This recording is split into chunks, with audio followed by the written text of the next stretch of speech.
Le doy la bienvenida en nombre del Núcleo de Astronomía de la Universidad de Huertales. Mi nombre es Erika, soy coordinadora de difusión, la que está detrás de las redes sociales, así que me pueden hacer cualquier pregunta cuando quieran.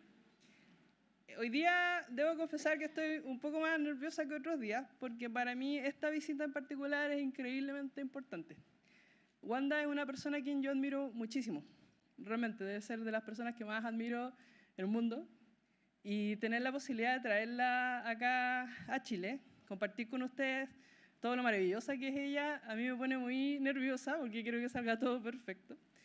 Y espero que salga todo bien también y que ustedes puedan tener un poco entender un poco lo impresionante que es una astrónoma que, a pesar de no tener la visión, que es un elemento tan fundamental hasta hoy para desarrollar ciencia, ha logrado salir adelante por sus propios medios y buscar su propio camino. Es una cosa que a mí me asombra mucho y me hace mucho que pensar cuando me quejo de mis problemas y cosas así.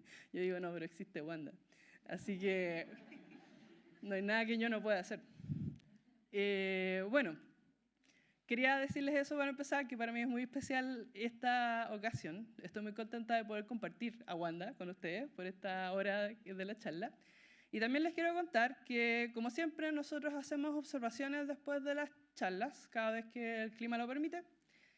Y hoy día en particular, como puse en las redes sociales, no nos importa si el cielo está nublado o está despejado, porque vamos a hacer unas observaciones con un carácter de accesibilidad que no hemos hecho antes. ¿A qué me refiero? A que, además de tener los telescopios encima, porque parece que sí se despejó, vamos a tener también un radiotelescopio que trajo Wanda, una antena que capta cosas como el fondo cósmico de microondas, y ella la va a hacer sonar con un aparatito que trajo de todo en su maleta, menos ropa, trajo un montón de cosas. Ella la va a hacer sonar para nosotros para que escuchemos el fondo cósmico de microondas, que es una señal que viene de todo el espacio desde el inicio del universo. Y además nosotros, con el grupo del proyecto Astrotáctil, que liderado por Paulina Troncoso, que también está acá, una astrónoma de la Universidad Católica, con la participación de Física Itinerante, de Oculab, de muchas instituciones que tenemos esta intención de hacer esto posible. Es un proyecto que se dedica a hacer actividades justamente donde el sentido de la vista pueda ser descartado. Es decir, usamos tacto, usamos sonido, los hacemos con la escuela Santa Lucía de la Fundación Luz, que también estoy muy contenta de tener a profesores de la escuela Santa Lucía acá con nosotros esta noche. Y ya hemos hecho varias actividades con los niños, ha sido una experiencia maravillosa y vamos a seguir haciendo muchas actividades. Entonces, parte de las cosas que hemos utilizado están allá arriba. Ustedes van a tener la posibilidad de tocar, sin verla, estos objetos, para también aprender algo de astronomía con otros sentidos. Así que están ultra invitados después de la charla para que suban a la terraza. Tienen que solamente ir hacia los ascensores, subir al 6º piso o bien tomar las escaleras, hacer lo mismo. Y, ¿qué más? Y ella los va a estar esperando también un cafecito con galletitas para que capeen el frío. Bueno, sin extenderme más, aunque yo podría estar hablando de unas 3 horas de Wanda, vamos a empezar entonces la charla. Quiero presentarles al decano de la Facultad de Ingeniería de la Universidad de Huertales, a la cual pertenece el núcleo, don Rodrigo Garrido, para que introduzca a nuestra charlista de hoy.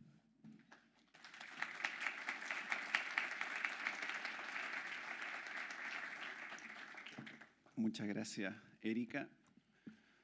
Muchas gracias, Wanda, por estar con nosotros, por compartir con nosotros, y a todos los amigas y amigos que están hoy día, muchas gracias por venir. Wanda Díaz Mercedes, astrofísica, nacida en Puerto Rico, investigadora postdoc de la Unión Astronómica Internacional, Oficina de Astronomía para el Desarrollo, Observatorio Astronómico Sudafricano. Obtuvo su PhD en la Universidad de Glasgow, en Escocia. Ha hecho investigación en el Centro de Harvard-Smithsonian para la Astronomía en Estados Unidos. Ha trabajado en proyectos como AstroSense para llevar la astronomía a personas con discapacidad visual y lleva a cabo talleres en la Escuela para Ciegos de Ciudad del Cabo, en Sudáfrica. Entre otras cosas, Wanda estudia la luz emitida por las explosiones de rayos gamma, los eventos más energéticos del universo. Al perder la vista y con ella su forma de hacer ciencia, tuvo una revelación Wanda. Las curvas de luz, ya imposibles de ver, podían transformarse en sonido. A través de la sonificación, recuperó esta capacidad de trabajo y ahora promueve una comunidad científica más inclusiva. La ciencia es para todo el mundo, tiene que estar disponible para todos porque todos somos exploradores naturales, dijo en su charla TED de febrero de 2016. Actualmente se encuentra expandiendo el alcance de su trabajo, incentivando mayor inclusión en ciencias a través de su trabajo mismo en astronomía.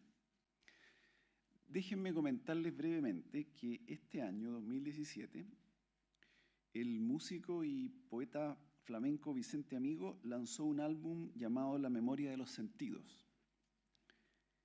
¿Qué tiene que ver esto con lo que vinimos a escuchar hoy día? Bueno, algo tiene que ver. En ese álbum de Memoria de los Sentidos hay un brevísimo poema que incluyó Vicente que dice lo siguiente. La memoria de mis 5 sentidos permanece por vía intacta. Yo recuerdo los aromas del aire en la noche que tú me amabas. La memoria de los sentidos del hombre siempre permanece intacta. Hasta ahí el poema. Al escuchar esta letra hoy día en Spotify en la mañana, inmediatamente se me vino a la memoria este evento de hoy día a la tarde, porque pareciera decirnos que hay una memoria eterna, inextinguible, de lo captado y de lo emitido por nuestros sentidos. Ondas que seguirán indefinidamente en el espacio-tiempo y eventualmente alguien en el futuro las puede captar, las puede interpretar y puede generar su propio relato de quiénes somos nosotros. Las ondas que captamos sensiblemente son la única parte tangible de nuestra historia y la única parte tangible también que alguien puede utilizar para recrear el relato de nosotros mismos. Las ondas son la forma preferida del ser humano para percibir el entorno y formarnos una idea, diría yo, de una cosmopercepción más que una cosmovisión. Básicamente, lo que hacemos es recibir ondas mecánicas y electromagnéticas, ¿cierto?, que mapeamos de la una a la otra tan rutinariamente que pareciera ser un proceso simple, fácil y que se nos olvida a veces el valor intrínseco que tiene. Hasta que, si en algún momento alguno de los canales de percepción que tenemos de esas ondas no funciona, nos vemos forzados, como muy bien lo hizo Wanda, a buscar formas alternativas de percibir las ondas que el entorno nos está enviando. O sea, estamos actuando como un transductor, no como un traductor, sino como un transductor para interpretar el entorno. Yo les leí esos versos aprovechando la radiación electromagnética de este papel con tinta que tengo aquí, y luego en un proceso casi automático y rápido hice la transducción a ondas mecánicas que ustedes escucharon y pudieron idealmente interpretar, es decir, emitir un juicio si el poema era bueno, era malo, era cursi, etc. Todo eso gracias a una transducción parece que fuese instantánea y momentánea, y no es muy compleja. Esa transducción no es trivial y es nuestro único nexo con lo sensible, con lo perceptible. Lo que percibimos es lo único que podemos transducir y se transforma a veces en una obligación moral el hacer que otros puedan percibir e interpretar para crear sus propios relatos. Los dejo entonces con Wanda Díaz Merced. Muchas gracias.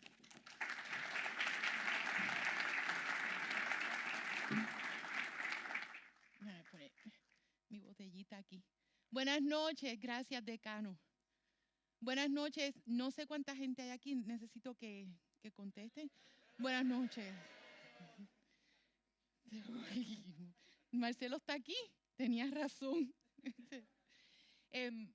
Decano Erika, es un honor inmenso estar aquí en Chile, en el país de los poetas, con ustedes. No saben lo mucho que significa para mí. ¿Me escuchan bien? Okay. lo mucho que significa para mí estar con ustedes. Les estoy bien agradecida. Quiero antes de comenzar la humilde charla que les hemos preparado hoy, quiero primero pedirles disculpas si cometo algún error. Soy humana y cometo errores, pero por un tubo y 7 llaves, lo que a mí me hace sentir muy orgullosa. Pero quiero pedirles disculpas. Cualquier error que yo cometa no es por arrogancia, no es por negligencia, es simplemente pues porque soy humana. Y les pido de favor que entonces cuando terminemos la charla, cordialmente me lo hagan saber. Mira, Wanda, eso que dijiste, o cuando estabas en la laminilla número 2, estabas hablando de algo que no tenía que ver con la laminilla. Por favor, me lo dejan saber. Como estaba diciendo el decano y como estaba diciendo Erika, yo trabajo con sonido. ¿Qué es esto? Yo les tengo una muy buena noticia, porque yo trabajo con sonido, porque la ciencia está como que recomenzando, está volviendo a retomar el uso del sonido para analizar los datos del medio interestelar. No tan solo para analizarlos, sino para escrutinizar. ¿Es una palabra en español? ¿Verdad? Para explorar los datos del medio interestelar. Tengo que decir que yo utilizo sonido, yo personalmente utilizo sonido. No es tanto porque una de las razones, ¿verdad? Perdí la vista y pues no puedo mirar los gráficos como lo deben hacer la mayoría de ustedes o alguno de ustedes. Utilizo sonido porque es mi modalidad preferida. Yo decido utilizar sonido para explorar mis datos, porque esa es mi sensitividad. Pero también utilizo sonido porque me permite en tiempo real manipular los datos y explorar los datos según los voy manipulando. Todavía al sol de hoy, según mi conocimiento, puedo estar equivocada y pido que por favor me lo aclaren si estoy equivocada. Todavía al sol de hoy no existe una tecnología táctil que me permita a mí hacer la exploración, manipular matemáticamente los datos y explorar nuevamente en tiempo real. Si estoy equivocada, pues les pido que por favor inmediatamente me familiaricen para yo explorar esas opciones también. Existe la técnica de sonificación. ¿Está esa palabra escrita ahí, en la pantalla? Sonorización, es que yo la traduzco directamente literalmente del inglés al español, pero mi lector, ella es muy propia. Ella escribió sonorización. Sonorización es utilizar sonido mayormente, y dije mayormente, ¿verdad? No verbal, para comunicar información. Ahorita les voy a poner un ejemplo.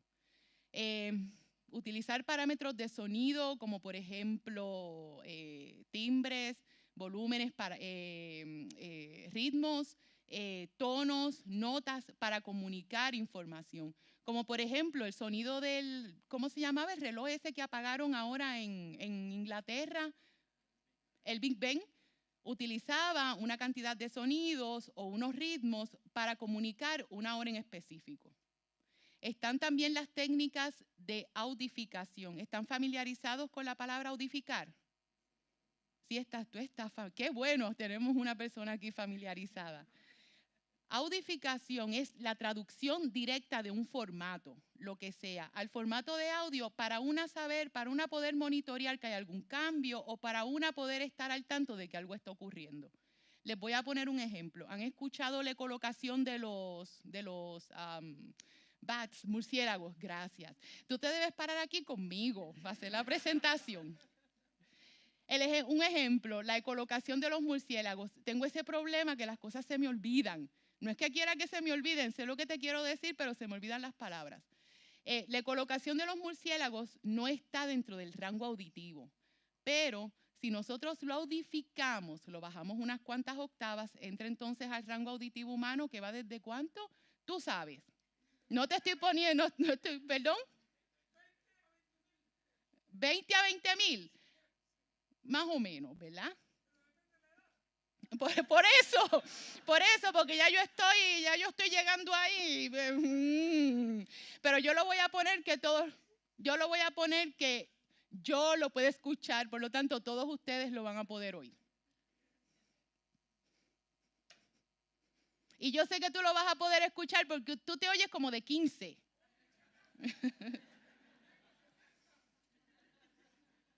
Oye, tú te conservas, qué bien. Esta es la ecolocación de los murciélagos. ¿Le escuchan? Ha sido audificada. Ahora yo les voy a poner otro ejemplo, que es la audificación de una emisión coronal del Sol. El Sol siempre está emitiendo energía, todo el tiempo, 24 horas al día. A veces del Sol salen unas erupciones inmensas de energía que se le conocen como llamaradas. Y esas llamaradas pueden estar asociadas, dependiendo del tipo de clasificación de llamarada que es, pudiesen estar asociadas a coronal mass ejections, a emisiones masivas coronales, que entonces se pueden monitorear con radiotelescopios muy sencillos. No se asusten, esto pudiese afectar las comunicaciones, pero no es algo que nos vaya a afectar a nosotros y ocurre con cierta frecuencia, especialmente cuando estamos en máximos en el ciclo solar. Esto fue tomado con un radiotelescopio parecido al que tenemos arriba. No el que tenemos arriba, pero parecido. Esa es la radiación de fondo. Oyen un poquito de interferencia y luego entonces la radiación de fondo va a aumentar. Esa es la emisión siendo detectada por la antena y ahora entonces va disminuyendo. Esa es una audificación. La diferencia de potencial que adquiere la antena. Necesito que se calle solo porque si no la laminilla pasa.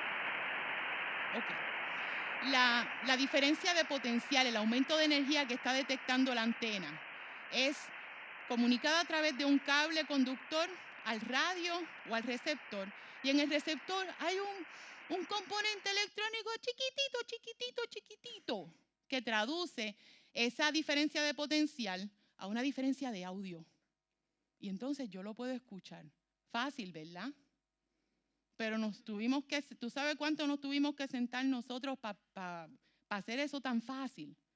Un montón de años. Digo, yo no, se sentó otra gente y entonces yo dije, yo voy a usar eso que tú estás utilizando para hacer mi propia ciencia. Tengo un ejemplo de audificación. Llegué. Tengo un ejemplo de audificación aquí. Como les prometí, el sonido del Big Bang. ¿Se ve algo en la pantalla? Ahí va. ¿Se fue? Pero no se supone que se vea nada. Ok, ahí. Perdón.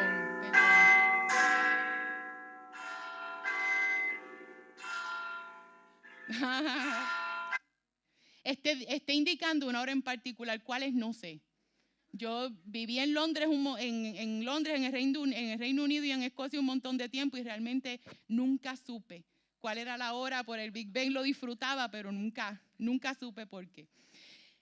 Nunca supe qué hora era. A lo mejor para mí eso no era importante. Yo trabajaba 24 horas al día.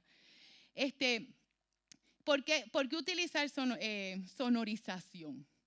Desde que se creó el telégrafo a mediados de los 1800, mediados de los 1800 o finales de los 1800, ¿verdad? Que el telégrafo se creó. Se comenzaron a investigar la transmisión de ondas continuas. Tengan en cuenta que cuando el telégrafo se inventa, el telégrafo primero transmitía unos clics y entonces el receptor, el telegrafista que estaba al otro lado, recibía los clics impresos en un canto de papel, en un pedazo de papel, interpretaba lo que decían los clics, que creo que era código Morse, ¿verdad? Y estoy diciendo creo para motivar una respuesta, pero era código Morse. Era código Morse y entonces el telegrafista decodificaba el código Morse y se lo entregaba a la persona que estaba por recibir, que estaba esperando el mensaje. Bien rápido ocurrió que entonces empezaron a darse cuenta de que a los telegrafistas se les hacía más fácil o eran más rápidos, más eficientes, escuchando los clics del telégrafo y transcribiendo en tiempo real. Yo sé de casos en que ellos han sido, eso no fui yo, ¿verdad? No, es que tengo una alarma yo también en la cintura. Transcribiendo los clics en tiempo real. Y entonces, la impresión en el pedazo de papel, y qué bueno porque se salvaron varios árboles, es una de las ventajas, la impresión del pedazo de papel fue sustituida para producir unos aparatos que producieran unos clics que fueran más claros, para que entonces la transcripción del mensaje fuera un poquito más efectiva, se pudiese percibir mucho mejor. Entonces vamos de usar una batería para transmitir un mensaje que salía en un papel, que había que transcribir, que había que entregar, a enviar entonces un mensaje directamente que se recibe vía audio, se transcribe y se entrega. Mucho más efectivo. Eso ocasionó una revolución en las comunicaciones. ¿Qué tienen todos ustedes aquí? ¿Cuánta gente hay aquí? ¿250? Más o menos. 260 y algo, ¿verdad? Montón. Sí. Ustedes todos tienen celulares, tienen teléfonos móviles. ¿Qué revolución en las comunicaciones ha ocasionado eso? Eso llevó a científicos a trabajar en la investigación de ondas de la transmisión, o ¿cómo se dice? Transmission, ¿verdad? Transmisión de ondas magnéticas. Y también estos científicos comenzaron a investigar unas ondas que se conocen como ondas continuas. Entonces estas ondas estaban, las características de estas ondas, como el largo de onda o el ancho de la onda, la frecuencia de la onda o la intensidad de la onda. Estaba contenida dentro del rango del espectro electromagnético que corresponde a las ondas de radio. El espectro electromagnético es donde nosotros clasificamos la energía electromagnética que conocemos hasta hoy. Yo digo que la ciencia se mueve bien rápido y ahora conocemos de gamma a ¿qué? De gamma a infrarrojo. ¿De gamma a qué? A ondas de radio, muy bien, porque estamos hablando de ondas de radio, ¿verdad? Uy, usted sabe mucho. De gamma a ondas de radio, lo que estoy es verificando que me estén escuchando. De gamma a ondas de radio, eso es lo que conocemos hasta ahora. No sabemos si mañana alguien vaya a salir con un descubrimiento porque la ciencia se está moviendo bien rápido todos los días y eso es algo maravilloso. Entonces estas ondas continuas que estos científicos descubren están clasificadas ahí. Y esto es lo que lleva a que ocurra una revolución en las comunicaciones que lleva un científico, no sé si han escuchado el nombre de Carl Jansky. Era un científico que trabajaba en telecomunicaciones. Y él construye esta antena para monitorear interferencia. No me acuerdo si era en los laboratorios Bell en los Estados Unidos. Él fue contratado para monitorear esta interferencia y construye esta antena, una antena direccional, para identificar de dónde viene esta interferencia que está molestando las comunicaciones. Ya creo que para ese tiempo se podía transmitir comunicación de voz, pero dije creo, ¿verdad? Y voy a poner un círculo alrededor de la palabra creo y voy a subrayar la palabra creo. ¿Qué sucede? Mi acceso a la información está limitado por el acceso que me provee a mí la tecnología. Eso quiere decir que muchas veces lo que yo escucho no es correcto. Tengo que corroborar y yo uso muchas referencias y pregunto por ahí, pero a veces no tengo a quién preguntarle. Y entonces hago esto, lo repito, y si estoy mal, pues que gente amable como ustedes me dejen saber si estoy mal, como el caballero que está aquí sentado. Sí, a mí eso me encanta. Entonces, ¿qué sucede? Jansky tenía una antena direccional y va apuntando la antena a distintas áreas en la atmósfera, buscando de dónde viene esa interferencia. Pero entonces se da cuenta que esa interferencia tenía una inclinación de ¿cuánto era? No me acuerdo, de unos cuantos grados. Y entonces llega a la conclusión de que esa interferencia venía de la galaxia, de Sagitario, que venía de la galaxia, que eso era ruido galáctico de fondo. qué descubrimiento, porque eso le da, esas investigaciones en telecomunicaciones, le da pie entonces al nacimiento de la radioastronomía como la conocemos hoy. Qué cosa más maravillosa. Yo me pongo a pensar, y él nunca lo supo. 4 años después, Carl Jansky estaba muerto porque tenía una condición renal. Entonces yo digo, comenzó la radioastronomía, no estoy hablando de la astronomía en general, porque Galileo creó los telescopios por allá por, ¿cuándo fue, Erika? ¿En los 1400? Hace 400 años, ustedes resten.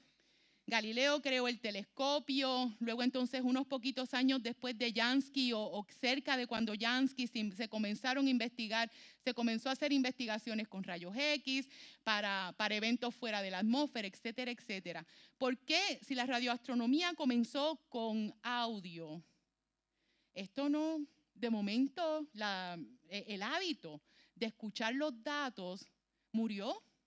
Se convirtió en algo, una palabra bonita que lo describa.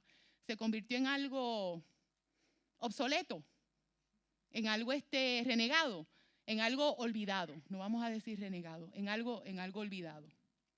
Algunos retos que nosotros o que yo he encontrado en la astronomía y con los cuales he conversado con mis compañeros de trabajo. Y si tengo compañeros de trabajo aquí, que me digan si estoy cierta o no, porque esto es investigación, haciendo entrevistas bien diseñadas con mis compañeros de trabajo, porque yo trabajo con diseño centrado en el usuario. Si no es centrado en el usuario y no tiene retroalimentación de los usuarios, ustedes me lo pueden presentar y yo ni siquiera lo voy a tocar, porque no me has tomado en cuenta a mí como humano para diseñar esta aplicación. Entonces, yo voy donde mis compañeros y estoy hablando con ellos, diseño unas preguntas y ellos me dicen, mira, Wander, la astronomía, las medidas se adquieren in situ, esa palabra, ¿la han escuchado antes? ¿Sí? Se adquieren in situ o se adquieren remoto. In situ, para aquellos que no están familiarizados, es de parámetros que el detector encuentra directamente. Como por ejemplo, yo agarro un termómetro aquí en la mano mía y mido aquí, justo donde estoy, la temperatura de este salón. Un ejemplo en el medio interestelar es un magnetómetro que está en un satélite orbitando la Tierra y midiendo las intensidades de campo magnético justo en el lugar donde el satélite está. Medidas remotas son aquellas como, ¿qué cosa les puedo decir? Las cintilaciones de una estrella o la luz que sale de una estrella o los fotones que salen de una estrella, esa energía de luz que sale de una estrella y se propaga hasta que llegue entonces al detector, nosotros entonces podemos monitorear cómo ese brillo va cambiando y podemos llegar a algunas conclusiones, las que sean, porque no es el trabajo del que vengo a hablar hoy. Esas son medidas remotas. En cualquiera de los dos casos, sean las medidas in situ, adquiridas in situ, o sean medidas adquiridas remotas, debe haber una palabra mejor que in situ, local, vamos a decir local, sean adquiridas locales o sean adquiridas de manera remota, cuando los datos llegan a las manos del astrónomo, esto no soy yo, estos son ellos, ¿verdad? Lo que me están diciendo a mí. Cuando las medidas llegan a las manos de ellos dicen, las medidas no se parecen a las medidas que tomó el detector. Antes de llegar a mis manos, las medidas pasan por un montón de procesos matemáticos. Vamos a llamarle a los procesos matemáticos ecuaciones que se utilizan para limpiar las medidas de todo tipo de interferencia. Mira, y hay que ser bien cuidadoso con la interferencia, porque la interferencia a veces enmascara o disminuye eventos que pudiesen ser significativos en los datos. Entonces nosotros trabajamos mucho porque la electrónica de los satélites produce interferencia. Si estoy tomando datos de una estrella distante y mi satélite, ¿cómo yo voy a evitar que mi satélite se contamine un poquito con el calor del viento solar o con la radiación del viento solar? Son cosas que a veces son un poquito difíciles, pues tengo que aplicar una matemática que explique, que se ajuste a esa posible interferencia para entonces poder extraer esa interferencia de los datos. Pero aún así, cuando eso sucede, que se nos entregan los datos con todo eso ya filtrado y se nos entregan los datos limpiecitos, nosotros tenemos que coger unas ecuaciones matemáticas. De ahora en adelante no le voy a decir ecuaciones matemáticas, le voy a decir base de expansión. ¿Está bien? ¿Estamos de acuerdo? Si hay alguien que no está de acuerdo, no lo hago. ¿Estamos todos de acuerdo? Ok. Cuando esos datos llegan finalmente, tengo mis datos en la mano, voy a investigar el qué sé yo qué ahora mismo. Cuando esos datos me llegan a mí a la mano, pues yo tengo que aplicar mi matemática, mi base de expansión, para yo entonces enfocarme en lo que yo quiero investigar. O sea, pasamos por unos procesos de filtración de los datos, de limpieza de los datos, para poder quedarnos con lo que necesitamos para investigar el problema que nos interesa. Esto es muy educado, ¿saben? No bajen a la astronomía de nivel por esto que les estoy diciendo. ¿Cuántas puertas hay aquí? ¿Cuántas? 4 puertas. ¿Ustedes firmaron antes de entrar? ¿No firmaron? ¿No tenemos los nombres de ustedes? ¿Algunos?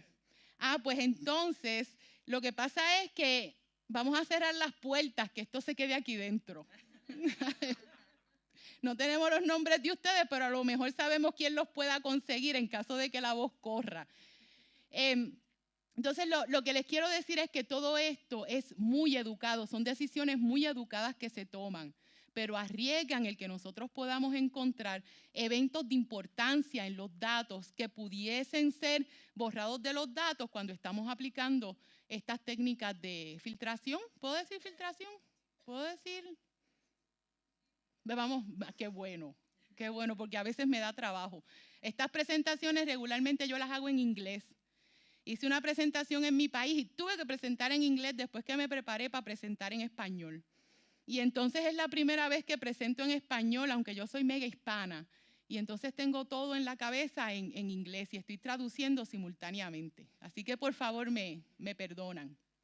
¿Qué pasa? Ellos me dicen esto y entonces me dicen, la base de expansión, que dije que iba a llamar base de expansión a la función matemática, la base de expansión que se utiliza para analizar estos datos debe ser una base que se adapte, porque las bases que se están utilizando asumen que los datos son lineales o estacionarios desde el principio. Lineales o estacionarios lo que hacen es que asumen que la probabilidad de que un evento ocurra no cambia.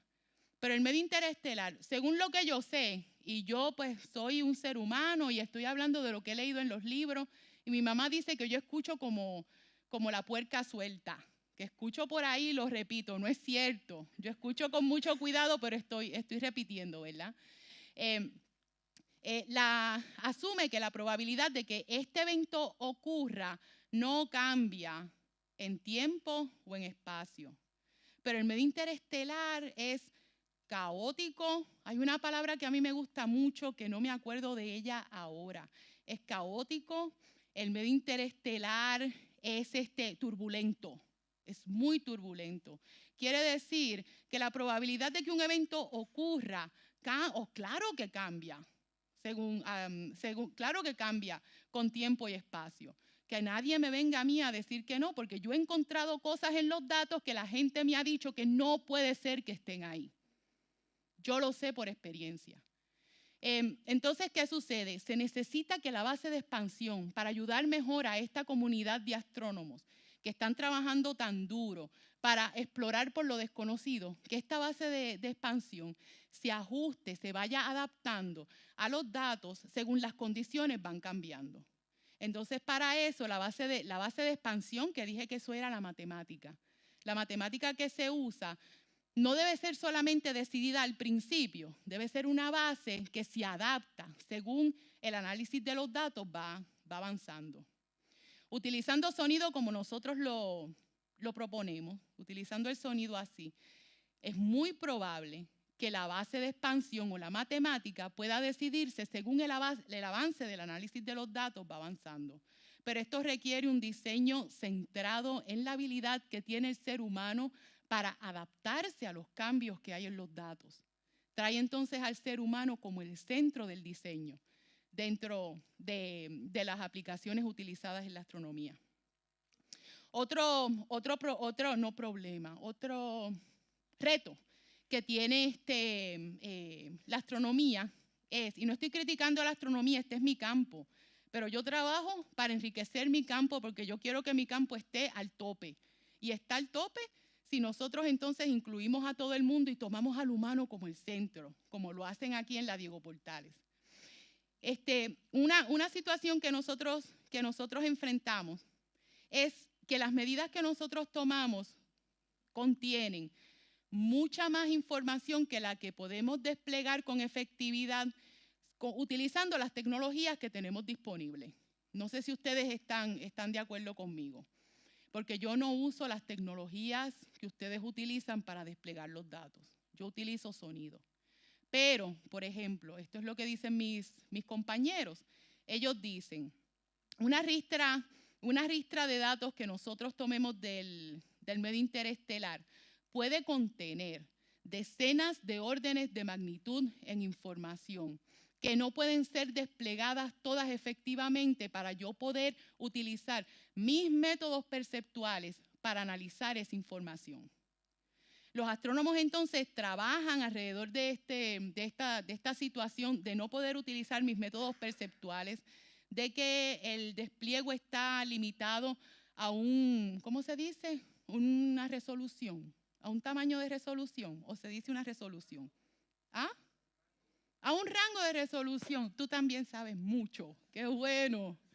Me gusta mucho estar aquí. Que estamos limitados a un rango de resolución. Trabajan los que ven.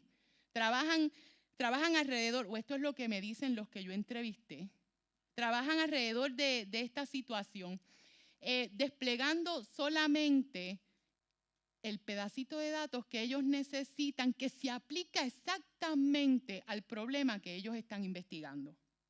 Pero para esto hay que utilizar la intuición. Es una intuición muy educada, pero es una intuición científica. En inglés se le llama physics intuition. Vivimos muy orgullosas de nuestra intuición científica y de las cosas que pensamos que están correctas y salen correctas. Pero es intuición. Quiere decir que hay un chance de que podamos perder algunos detalles que puedan ser importantes en los datos y que no los podamos recuperar o que los descubra otra persona cuando los teníamos al frente de nosotros. Digo, después que sean descubiertos, ¿verdad? No importa quién los descubra. Pero un problema, y esto sí que es un problema bien grande, es que nosotros utilizamos algoritmos. ¿Saben lo que es un algoritmo? Programas de computadora. ¿Saben lo que es? Utilizamos algoritmos que ¿cómo es? Computacionalmente. Gracias. Perdónenme, discúlpenme, les pido perdón de todo corazón, que computacionalmente son muy costosos. No tan solo computacionalmente, en términos de dinero son bien costosos estos programas. Y lo que nosotros hacemos es que utilizamos entonces estos algoritmos para hacer un análisis bien dinámico de los datos, que no sea computacionalmente costoso y que tampoco le cueste mucho dinero, porque muchas veces trabajamos con propuestas. Y ese es uno de los problemas más grandes. Yo digo que utilizando el sonido como lo estamos proponiendo, nos ahorramos el valor, la carga, el precio computacional del análisis de los datos y podemos enriquecer. No estoy diciendo que sea mejor, Wanda no está diciendo eso. Podemos enriquecer los métodos corrientes de análisis de datos, los podemos enriquecer mucho más para entonces aumentar la posibilidad de descubrimientos nuevos. ¿Estamos? Ok, pues ¿qué yo hice? Yo fui, hablé con ellos, diseñé preguntas. No hablé conmigo misma porque los problemas que yo hubiese identificado hubiesen sido completamente distintos. Aunque muchos eran bastante iguales. Pero Los entrevisto a ellos, las preguntas fueron diseñadas cautelosamente, fueron revisadas por un grupo grande de personas que se aseguraron que estas preguntas estaban midiendo exactamente lo que nosotros necesitábamos medir, que eran las dificultades que estos profesionales estaban, las dificultades que ellos tenían cuando estaban analizando los datos. Entonces yo digo, bueno, pues, ¿qué vamos a hacer? Y alguien me dijo, pues ponlos a usar sonido. Y yo digo, no, eso no es así. No, porque si no sirve. ¿No ves que esa gente estaba usando sonido en el 1953 cuando Dr. Story escribió su tesis y encontró plasma instability, inestabilidades en los plasmas en partes altas de la atmósfera? Él estaba usando audio, pero después eso se dejó de usar. Y si es que eso no sirve, esto hay que medirlo, esto no es una cosa, yo soy científica, no puedo proceder de otra forma. Si no sirve, mira, no voy a, de verdad que no puedo dedicar el tiempo a esto. Entonces nosotros diseñamos, no estoy pasando las laminillas, así que por favor me disculpan, perdónenme. ¿Qué dice ahí?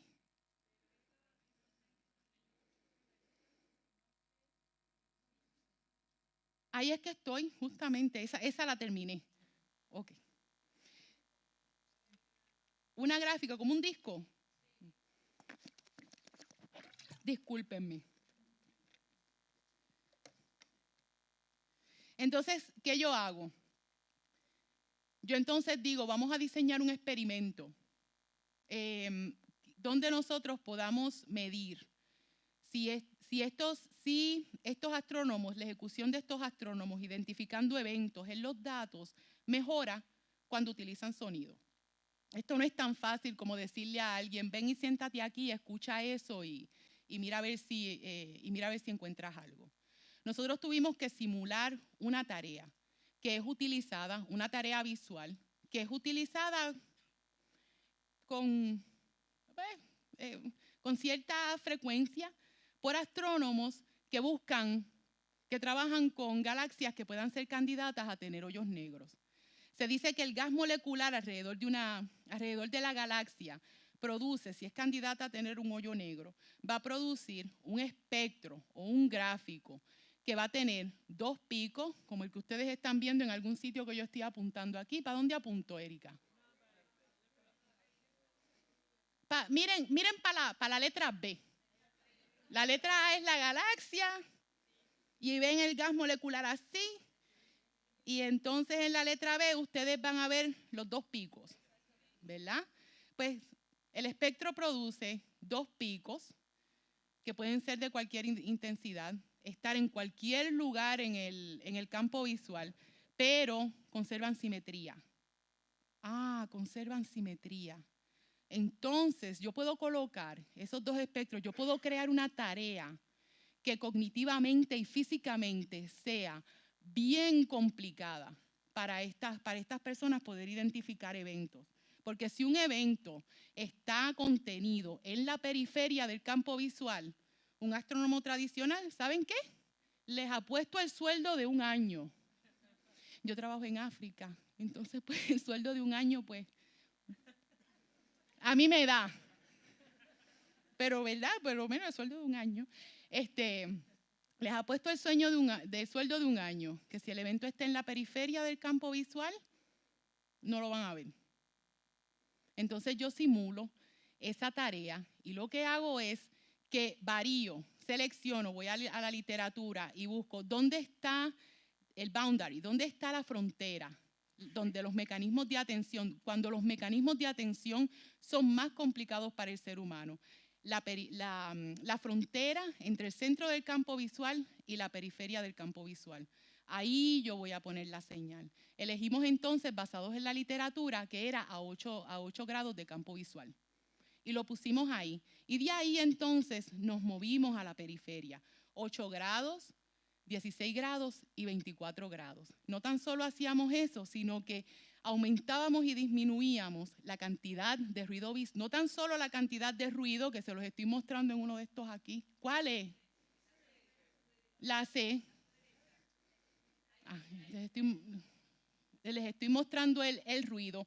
Pero si miran en ese ruido, Dentro de ese ruido están escondidos los picos que están contenidos en la B. Entonces, lo que hago es que a más contestaciones correctas tú me das, peor lo hago para ti, que puedas identificarlo. Era como un juego. ¿Qué pasa? Nosotros terminamos el experimento. Lo de arriba es una simulación, una artistic rendering, perdónenme, no quiero matar el idioma. Sí, y lo de abajo pues son datos que nos prestó un astrónomo para... llegamos, ok, espérense. Entonces, estas son las simulaciones que yo hice. Entonces, los voluntarios eran voluntarios con peritaje. Algunos voluntarios los voluntarios tenían que tener por lo menos 7 publicaciones postdoctorales. Quiere decir que tenían una cantidad grandísima de años, porque nosotros tardamos alrededor de, a lo menos, tardamos haciendo el bachillerato, maestría, doctorado, y luego el doctorado, ahí hay 13 años de experiencia. Tenemos 13 años de experiencia en promedio, mirando datos. Quiere decir, con 5, 6, 7 publicaciones postdoctorales, ¿y son cuántas publicaciones al año? 3. Donde yo estaba, se nos requerían 3 publicaciones al año. Yo no sé en la Diego Portales, decano, usted dígame, ¿cuántas se nos piden aquí? Pues aquí son 5 publicaciones al año. O 6 publicaciones al año, no lo dudo, decano. 10, eso está muy bueno, lo felicito. Entonces, ya tienen un nivel de peritaje. Quiere decir que estas personas tienen un grado de experiencia que los lleva a ellos a identificar y no a explorar los datos. Hay muchas investigaciones en peritaje hechas por ejemplo, hay un profesional que se llama Erickson que ha estudiado peritaje profundamente. Y entonces cuando estamos en un nivel de peritaje, en el nivel de peritaje donde están estos astrónomos, estás en un plató de aprendizaje. Tan pronto tú miras los datos, tú inmediatamente identificas, eso es del detector, eso es de la rotación del satélite, eso que yo estoy viendo. Lo que hacemos es identificando.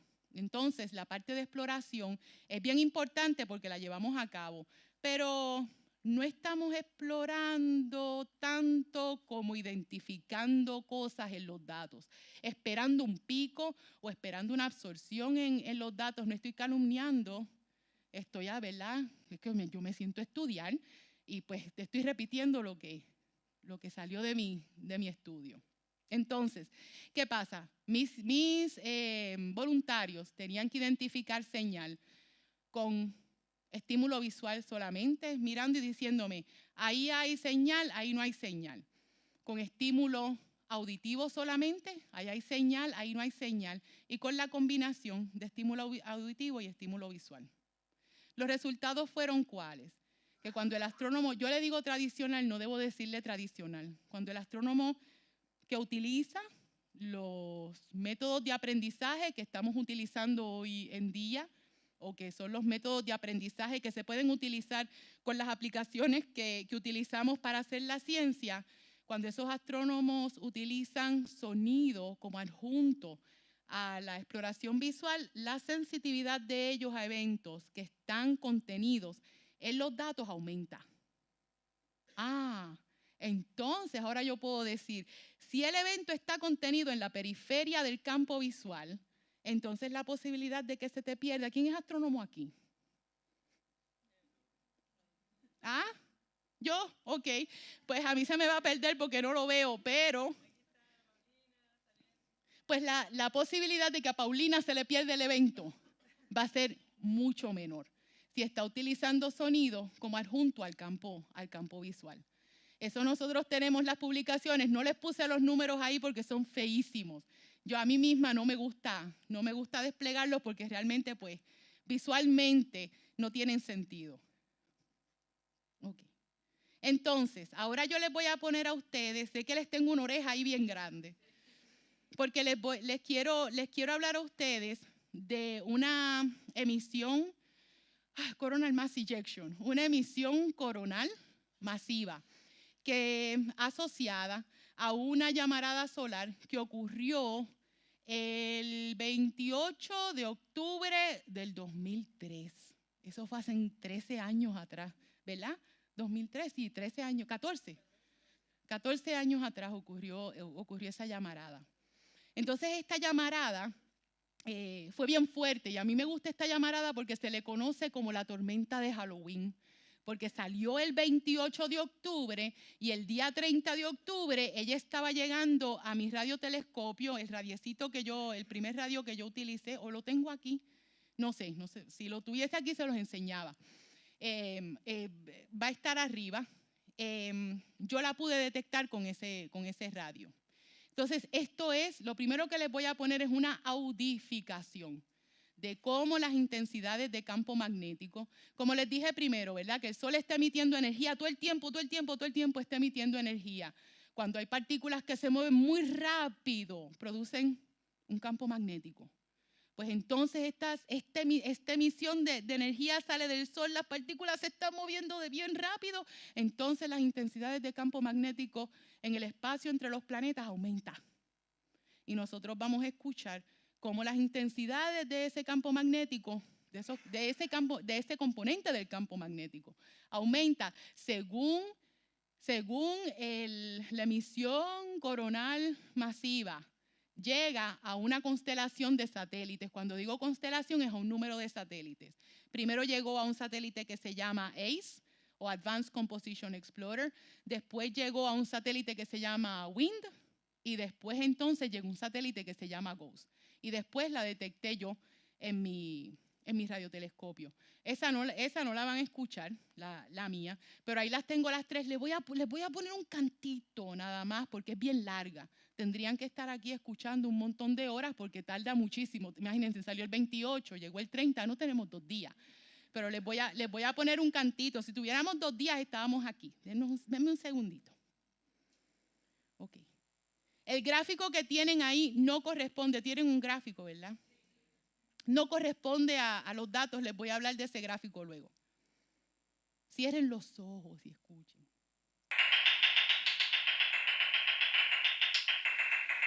No es música, es audificación. Según los tonos aumentan, quiere decir que la emisión está llegando al satélite. Según disminuyen, y es bastante lineal, ¿verdad? Aumenta, disminuye.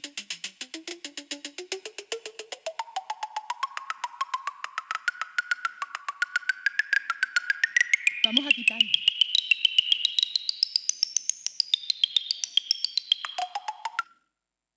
Ok, escuchamos eso. Esa es la audificación. Estoy sabiendo cómo van aumentando la intensidad de campo magnético en el medio interestelar. Eso es lo que estoy haciendo, pero yo quiero saber cómo va variando la densidad de esas frecuencias, la cantidad de esas frecuencias. Según el evento, se va siendo medido en esos satélites. Esa densidad de frecuencias, esa cantidad de frecuencias, se le conoce como un índice espectral. Quiere decir, cómo esas frecuencias, cuántas de esas frecuencias están pasando por esa área en una cantidad de tiempo. ¿Se reflejan, no se reflejan? A veces cambian linealmente, quiere decir que aumentan constantemente. A veces el aumento no es lineal, sino que va aumentando, pero a la misma vez va subiendo, bajando, subiendo, bajando, subiendo, bajando, subiendo, bajando, según va aumentando. Eso puede ocurrir. Yo tenía esa curiosidad, porque al yo saber, les dije, ¿verdad?, lo que es un índice espectral, cómo la densidad de esas frecuencias va cambiando según va pasando por esa área donde está el satélite. A esa densidad de frecuencias cambiando por unidad de área se le conoce como un índice espectral. ¿Estamos? ¿Segura?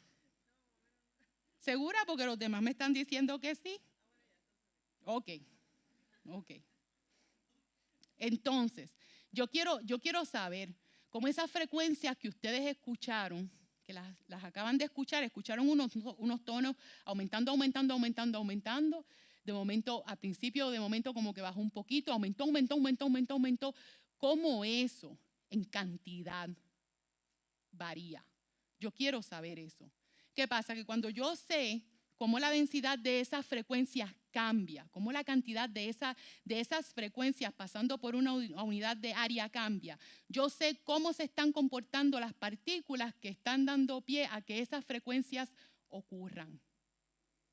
Entonces yo puedo separar, si yo sé escuchar esos índices espectrales o cantidad de frecuencias que van pasando por una unidad de área, si yo sé escuchar eso, yo puedo separar el comportamiento de las partículas que están asociadas a ese campo magnético, puedo separar el comportamiento de esas partículas, de esos electrones, de esos iones, que esa energía va empujando desde que salió del Sol. Puedo separar ese comportamiento del comportamiento del campo magnético, que ya ustedes lo escucharon, que estaba haciendo, aumentando, ¿verdad? Todo el tiempo. Digo, porque estaba llegando a un satélite nada más. Luego ustedes oyen que disminuye y vuelve a aumenta cuando llega el satélite GOES, luego disminuye, luego aumenta después disminuye y después aumenta y disminuye cuando llega a mi antena. ¿Estamos? ¿Duda? Pregúntenme. Yo no le estoy diciendo todo. Me pueden preguntar. Ahora, vamos a escuchar un cantito de esos índices espectrales, de cómo la densidad, la cantidad de esas frecuencias que van pasando por esa área donde esté ese aparato que está midiendo esas intensidades magnéticas, cómo esa densidad va variando. Y ustedes me van a decir, ¿es lineal? ¿No es lineal? ¿Se parece? ¿No se parece? Estamos oyendo lo mismo. ¿Tenemos un trato? Yo espero que el sonido esté aquí bien. 1, 2 y 3. Vamos a ver. Está muy bajito.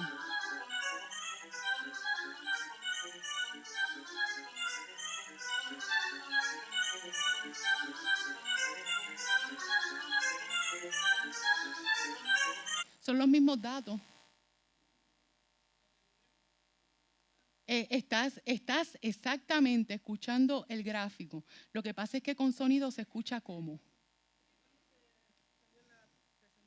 Ahí están viendo mis documentos. Sí, Espérate, espérate, que no vaya yo a tener ahí una carta. ¿Te apretas play? Sí.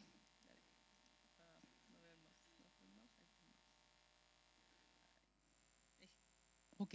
Bueno, pero escucharon un cantito. No salió ninguna carta mía que hayan estado entretenidos leyendo mis cartas. El sonido no era de este gráfico, ¿no? El sonido correspondía justamente a este gráfico. ¿Tú sabes qué pasa? Que tengo que ir al principio de la presentación para que escuches eso. Pero ¿qué es lo que tú estás notando? Aquí alguien me está comparando el gráfico con los datos. ¿Qué es lo que tú notas?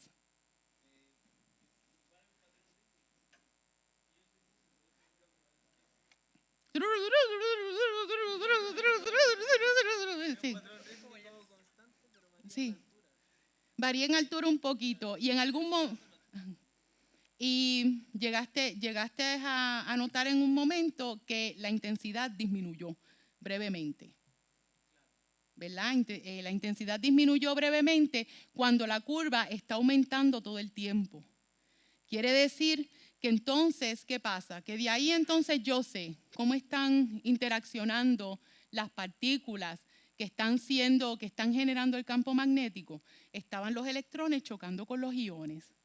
Porque esto es importante. Cuando un electrón choca con un ion, pueden ocurrir un montón de cosas, pero yo me enfoco en estas dos. En que el electrón o el ion pase, perdónenme, que la partícula pase a un estado más alto de energía o que se emita un fotón de eso. ¿Y de qué estamos hablando aquí? El Sol es el único reactor nuclear que yo puedo utilizar como laboratorio natural para entender estas interacciones de energía. Y cuando yo entiendo cómo estas partículas están interaccionando, yo entonces puedo extrapolar a la ciencia de los reactores nucleares. Pero no tan solo eso, También cuando yo estudio estos índices espectrales, yo puedo determinar parámetros de habitabilidad, porque tenemos que tener cuidado con la radiación, ¿verdad? Puedo determinar parámetros de habitabilidad en planetas que estén cerca o que estén orbitando soles, de estos que se han descubierto por Kepler. Mi Tierra es irreemplazable. De estos que está estudiando Kepler, los exoplanetas, que ahora se han descubierto ya como... ¿Cuántos eran, Erika? 2000 tantos, ¿verdad? ¿Cómo? Un montón, son un montón, pero ¿qué nosotros hacemos? Vienen partículas viajando de fuera de nuestro sistema solar a velocidades que son casi tan altas como la velocidad de la luz. A estas partículas se le conoce como rayos cósmicos. Y yo le digo rayos cósmicos porque viajan bien rápido y son cósmicos porque vienen fuera de nuestro sistema solar. La gente está tratando de investigar, yo misma investigando qué es lo que da pie a la existencia de rayos cósmicos. Me encantan los rayos cósmicos. Pero cuando llegan a mi sistema solar son afectados, y voy a cambiar la palabra afectados por modulados. Son modulados por la energía que sale del sol o el viento solar. Son modulados por el viento solar. ¿Qué pasa? Que cuando esa modulación ocurre cerca de la magnetósfera de Wanda, que es una magnetósfera que comparto con todos ustedes aquí en el salón, cuando eso ocurre cerca de la magnetósfera de todos nosotros que yo comparto con ustedes, yo puedo entonces determinar por las emisiones planetarias que ocurren en la Tierra, ocurren emisiones planetarias y las absorciones del planeta, yo puedo determinar parámetros de habitabilidad de nuestra atmósfera. Si yo utilizo entonces, y esto es inspirado en una investigación, en un modelaje que hizo Pérez Peraza hace un montón de años atrás, yo leí el paper de él y yo dije, esto se puede escuchar, esta investigación se puede mejorar. La sensibilidad a estos eventos puede aumentar. Yo entonces utilizo la Tierra, el Sol, los rayos cósmicos, lo utilizo entonces como un laboratorio para entonces poder determinar parámetros de habitabilidad en planetas que están fuera de nuestro sistema solar. No he encontrado ninguno. Ninguno. Pero yo creo con mucha seriedad y sin mentirle a nadie que la posibilidad es un número. La probabilidad de que pueda existir vida en un planeta, mira, es una posibilidad, es una probabilidad. Yo no voy a decir que no, y verdaderamente que no me da la gana de decir que no. Es una posibilidad, y si lo niego soy una científica irresponsable. Tengo que aceptarlo de esa forma. Pues entonces yo utilizo eso que estoy haciendo como laboratorio, lo extrapolo entonces a buscar características de habitabilidad o parámetros atmosféricos en planetas que están fuera de nuestro sistema solar. ¿Qué pasa? Yo hago eso, estoy escuchando eso todo el tiempo, esas intensidades pasando por áreas y estoy haciendo correlaciones. Y simétricamente, cuando estoy sentada en mi escritorio, escuchando, estoy pensando cómo mis niños en la escuela Aslon para ciegos pueden entonces tomar una ristra de datos, no esta que yo estoy estudiando, la mía no. Pueden coger una ristra de datos distintas, nueva, explorarla y hacer el mismo análisis que yo estoy haciendo. Ese es el trabajo donde yo tengo el corazón. Hago la investigación porque si yo no estoy inmersa en el campo de la ciencia, produciendo la ciencia, no voy a crear la credibilidad que necesito, la seriedad que necesito para que mis compañeros confíen en que lo que yo estoy haciendo es efectivo. Pero también es importante, lo más importante es poder traer a esos niños, a esos jóvenes, no les voy a llamar niños, a esos aprendices, a que aprendan a escuchar, a hacer el análisis tal y como yo lo estoy haciendo. Igualito, como lo están haciendo hoy ustedes y el caballero aquí, que notó que el gráfico no tenía nada que ver con lo que él estaba escuchando. Porque esa es nuestra realidad. No los voy a molestar más. Arriba va a estar el radiotelescopio, cuando ustedes gusten. ¿Va a estar puesto hasta qué hora? Hasta las 10 máximo. Hasta las 10. Deben ser las 8 de la noche ya. Les cogí 2 horas. Perdónenme. Si tienen alguna pregunta, contentísima de contestársela. Espero que haya estado claro porque yo a veces me complico. Gracias, Un aplauso. gracias.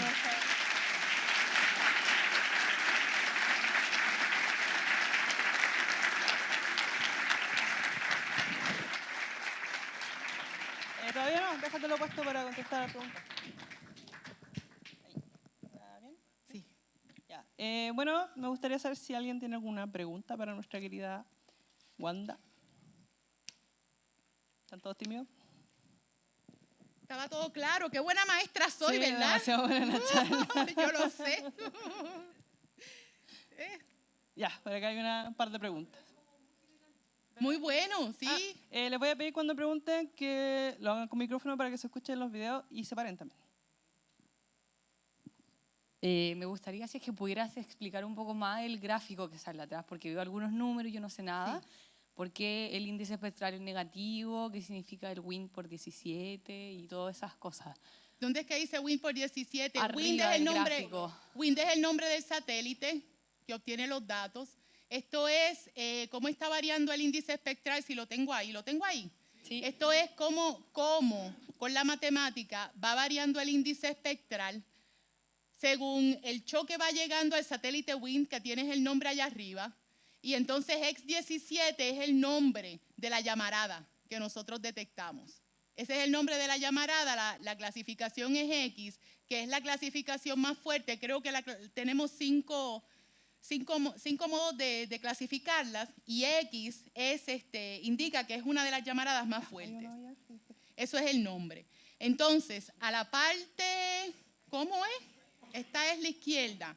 A la parte izquierda estás viendo los índices espectrales. ¿Por qué tienen un número negativo? Es una convención. El número pudiese ser positivo. Es una convención que te dice a ti que si el número es entre -2, realmente es una convención. Si el número es entre menos 2 y -3, pues eso quiere decir que la radiación que está ocasionando ese índice espectral es debida a que las partículas se están moviendo en espiral. Si es a más grande es el número o menos negativo es el número, pues entonces lo que hace que las partículas se muevan cambia. Puede ser termal, puede ser qué sé yo, que haya otro tipo de intercambio de energía. Entonces, cuando tú miras los números, tú lo que estás es comparando el numerito que está acá, el índice espectral, lo estás comparando con los valores en la línea. ¿Ves? Lo que sucedió en lo que tú estabas leyendo, yo puse, o mi lectora tuvo que haber puesto ahí. Ustedes me dicen si no lo hizo. Y sí, díganmelo. Hay dos líneas, ¿verdad? Es de esa línea en adelante, y perdónenme por no haberlo dicho, yo comencé la sonificación que les puse, o los sonidos que yo les puse, los comencé le di play, o los comencé a tocar, así es que se dice. Los comencé a tocar de ese punto en adelante. Y según la cantidad de tiempo que nosotros pudimos escuchar, son un montón. Lo que hicimos fue que subimos un poquitito. Y yo lo que quería era que escucharan que cuando estamos escuchando entre ese, ¿qué punto es? Desde el 10 y el punto que está arriba, en la curva, perdóneme, en la curva se oye una disminución. ¿Sí? Que entonces te deja saber que es que hay un aumento, ¿verdad? Hay un intercambio entre las partículas que está haciendo que haya aumente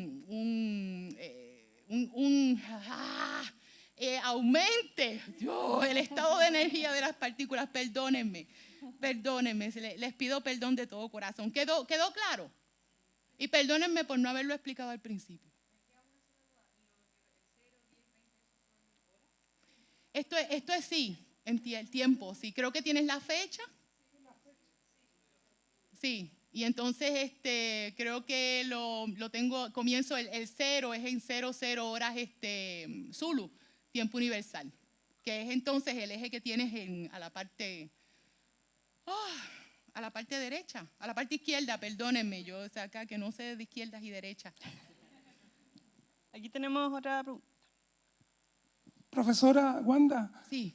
la consulta mía es la siguiente. Cuando se pudo grabar en palabras sencillas el flujo solar, de la erupción solar, los sonidos que escuchamos en la sala son maravillosos, pero fueron recortados, ¿cierto?, para poder escucharlos acá. Yo no puedo, lo que pasa es que 2 días de información, yo le puse un pedacito nada más. Es un pedacito, o sea que podrían existir sonidos más preciosos todavía, ¿Más intenso? más intensos, ¿cierto? Sí. Que nosotros no pudimos captarlos. No, lo que ustedes escuchan, el programa que nosotros creamos, todos los datos, los pone dentro de un rango de variables y todas las medidas son traducidas al audio, Correcto. independientemente. De Eso lo se que- le llama una variable flotante. Correcto, muchas gracias. Sí. Pero lo que es importante es que el diseño tiene que ser centrado en el usuario. Se tiene que crear una cultura donde el programador no vaya ahí solamente a tirar líneas de códigos. El diseño de la arquitectura de estos programas tiene que ser centrada en el usuario si nosotros queremos que estas aplicaciones sean sostenibles. Esta aplicación se creó en el 2006 y realmente no hubo que contratar una pelota de programadores que le dieran mantenimiento a la arquitectura, porque se diseñó el algoritmo de una manera que tuvo al usuario en el centro. Y cuando hay que añadirle una línea para cambiar cualquier cosa, el programa no colapsa. Tiene que ser diseñada con el usuario en el centro. Y es una cultura que yo sé, Erika me estuvo hablando, que quiere traer esa cultura a Diego Portales. Muy bien, cierto. ¿Quién más quiere hacer alguna pregunta? Hola, ¿el aumento de frecuencia se debe a que hay mayor densidad de partículas en el espacio que se está midiendo? La velocidad de las partículas puede ser que en este caso puede ser que sea la misma densidad o no, pero es mayormente la velocidad de las partículas. ¿A qué velocidad se están moviendo? Eso es lo que hace aumentar la frecuencia. Eso entonces hace que la intensidad aumente. Ok. Me estoy moviendo más rápido, pues entonces el campo magnético que estoy creando aumenta. Como cuando froten las manos bien duro una encima de la otra, se van poniendo más caliente y más caliente. Ya, aquí tenemos otra pregunta. No es que esté descartando cantidades, tu aseveración no está incorrecta, no estoy descartando eso, pero en este caso es la velocidad a la cual se están moviendo las partículas. Hola, Wanda. Hola. Primero, gracias por compartir tus conocimientos. ¿Dónde está? Y una cosa que me llamó la atención, la presentación anterior en relación a esta, era cómo, yo no vengo de la ciencia, partiendo por eso, cómo los astrónomos y los científicos en general investigan acontecimientos que sucedieron tal vez millones de años atrás o algunas décadas de años. Y mi pregunta tiene que ver si con el sonido estarías investigando el presente, por así decirlo, o también puedes investigar el pasado. No sé si se entiende. Sí, claro que Eso. tiene sentido. Qué buena pregunta. Muy buena, ¿verdad que sí? Es una muy buena pregunta. Mira.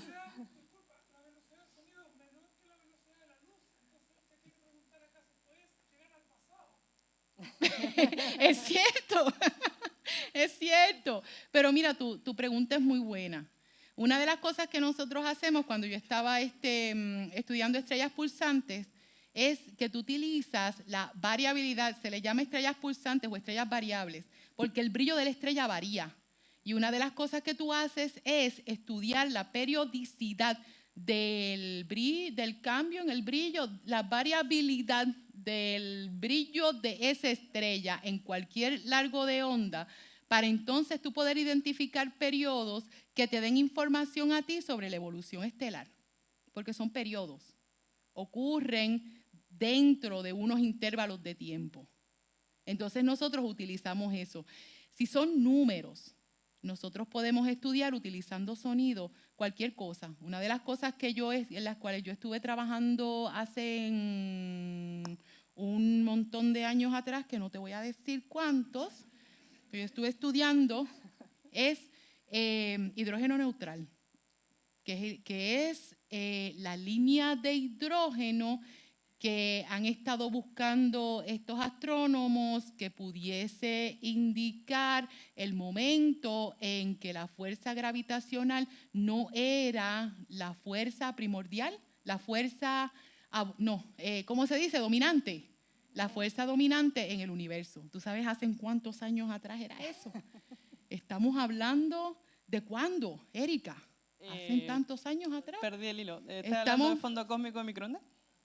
Estamos hablando de momentos justo después del Big Bang o antes del Big Bang. Está hablando de otro. ¿Pero hace 13.800 millones de años?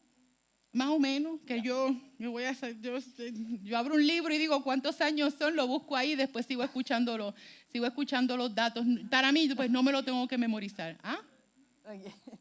Okay. ¿Qué pasa? Después que se puedan convertir en números, los puedes investigar porque realmente conviertes los números al rango auditivo y los escuchas, independientemente de cuál sea la investigación que estás haciendo.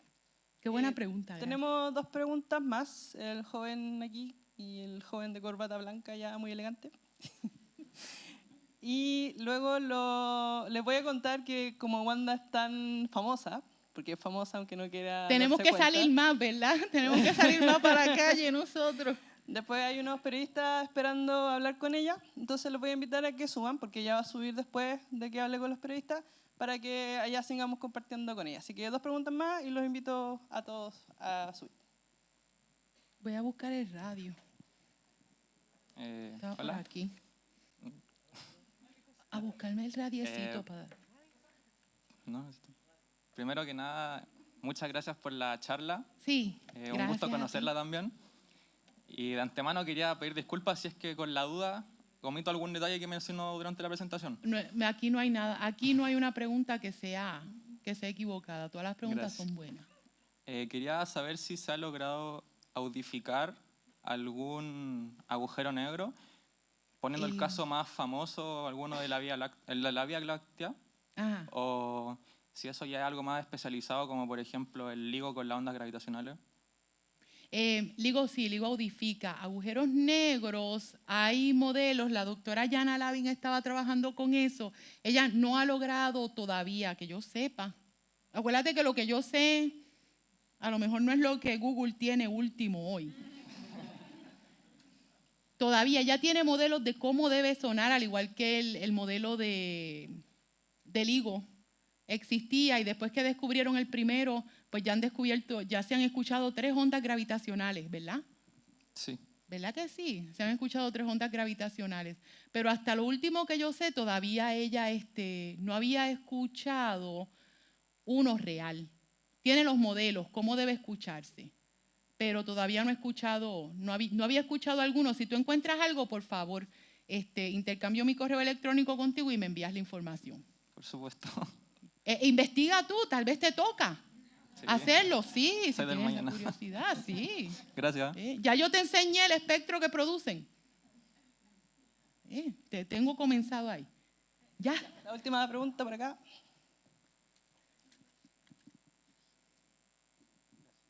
Hola, Wanda. Hola.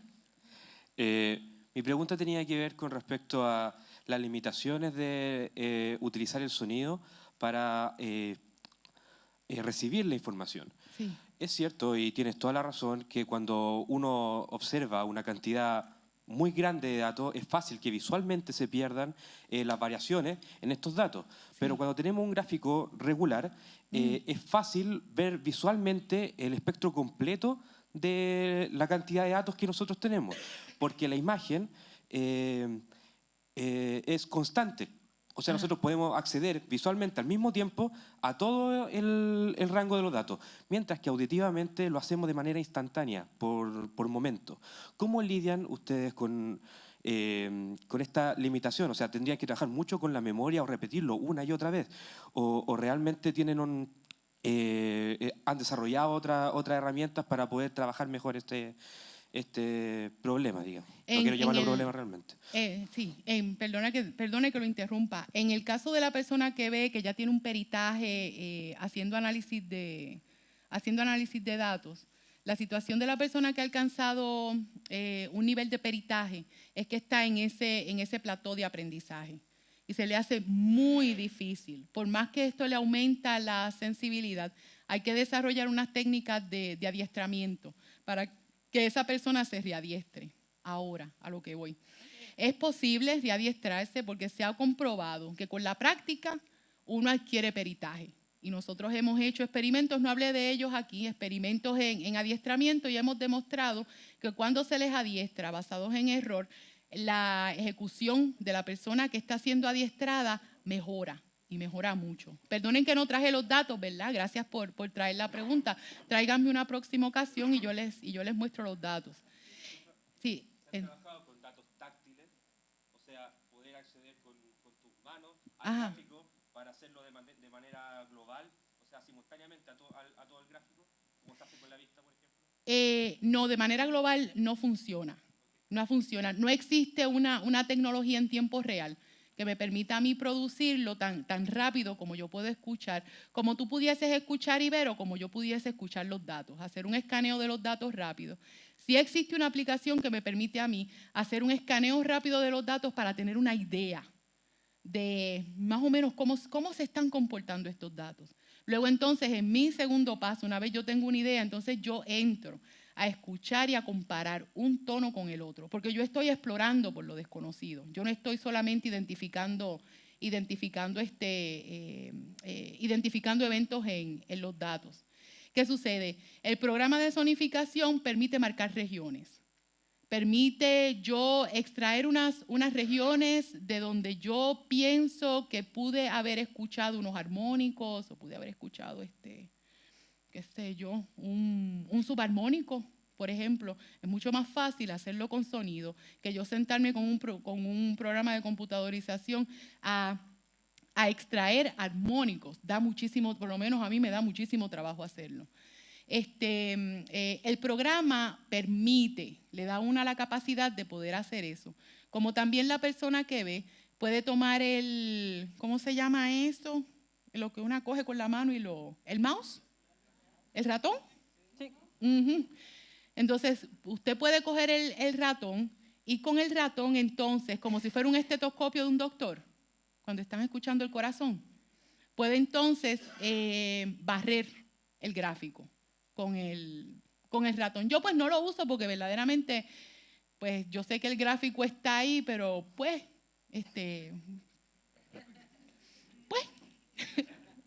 pero sí lo permite. Lo que es importante es desarrollar un método de adiestramiento, porque una de las cosas que hay que pensar es que cuando estas personas que están ya en nivel de peritaje se quedan sordos y pierden la vista. Cuando se quedan sordos hay palabras que no existen en el lenguaje de señas, palabras de la ciencia, básicas de la ciencia que no existen en el lenguaje de señas. Y pierden entonces la opción de poder ejecutar en el campo porque no existe un tratamiento de adiestramiento para ellos. Sí, gracias por la pregunta. Démosle un aplauso. Muchas gracias.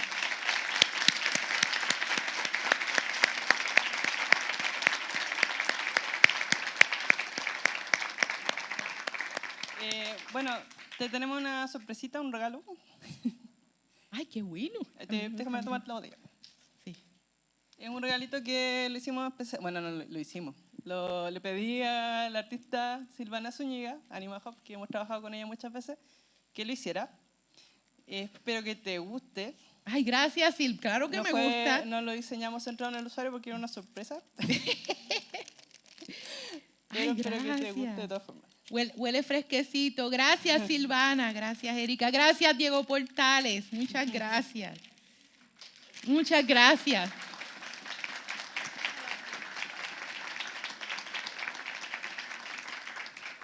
Tengan una noche linda de observación. Gracias, muchas gracias. Les cuento que las observaciones están diseñadas de esta forma. Ustedes suben a la terraza, si quieren pasan por el cafecito primero. Luego a la primera vuelta, así rodeando la terraza, va a haber un set donde ustedes pueden pasar primero y en esa fila después va a continuar hacia los telescopios. Y van a ver por los 2 telescopios y después van a salir por el otro lugar donde están los objetos para tocar. Así que la idea es que hagan esta fila de esta forma. Muchas gracias a todos.